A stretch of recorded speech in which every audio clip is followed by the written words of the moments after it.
Sahabat Liputan6.com, balik lagi nih sama Afia Yunisa di headline Liputan6.com episode 25 Maret 2022. Dan headline hari ini adalah vaksin booster jadi syarat mudik lebaran 2022.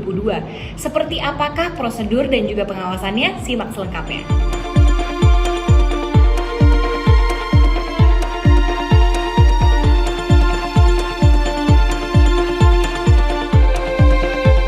Pemerintah telah melonggarkan sejumlah aturan pengetatan terkait pandemi COVID-19. Masyarakat yang rindu keluarga dan juga kampung halaman punya harapan lagi nih untuk kembali mudik di penghujung Ramadan. Keputusan untuk pelonggaran Lebaran 2022 ini diambil atas pertimbangan para ahli yang disampaikan ke Presiden Jokowi.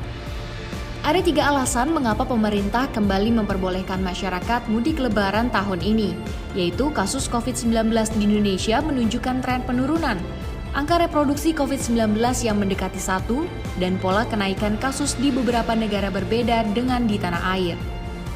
Menteri Kesehatan Budi Gunadi Sadikin mengatakan kasus harian COVID-19 di Indonesia terus turun meski ada varian baru yakni subvarian Omikron BA2. Namun masyarakat dianggap telah memiliki kekebalan yang tinggi karena vaksinasi. Sementara itu angka reproduksi efektif atau RT COVID-19 di Indonesia pun telah mendekati 1. Menkes menjelaskan ini artinya berdasarkan epidemiologi kasus di Indonesia terkontrol. Menteri Kesehatan Budi Gunadi Sadikin benar-benar membuka ruang gerak yang besar bagi umat muslim untuk berkumpul pada bulan Ramadan dan juga Idul Fitri tahun 2022 ini meskipun dengan syarat percepatan vaksinasi dosis kedua dan juga vaksin booster.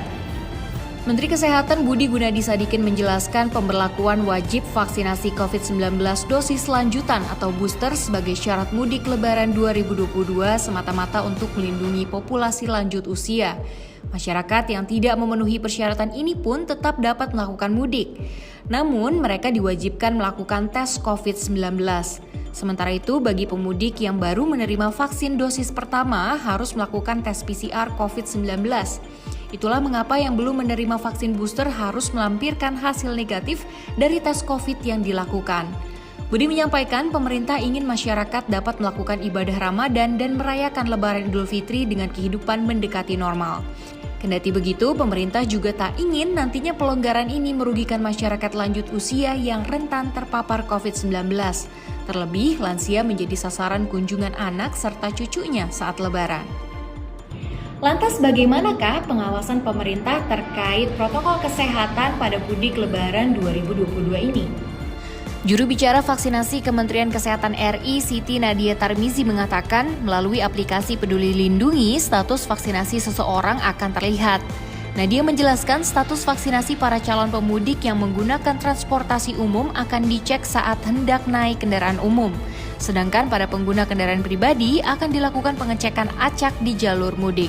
Sementara itu, Menkes Budi Gunadi mengatakan pembahasan aturan mudik Lebaran 2022 ini masih terus dirapikan, termasuk prosedur pengecekan dan pengawasan status vaksinasi booster bagi pemudik.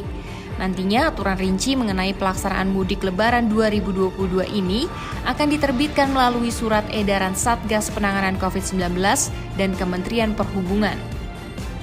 Demikianlah headline Liputan6.com hari ini. Saya Afifah Yunisa pamit. Jangan lupa jaga protokol kesehatan, stay safe and stay healthy. Bye!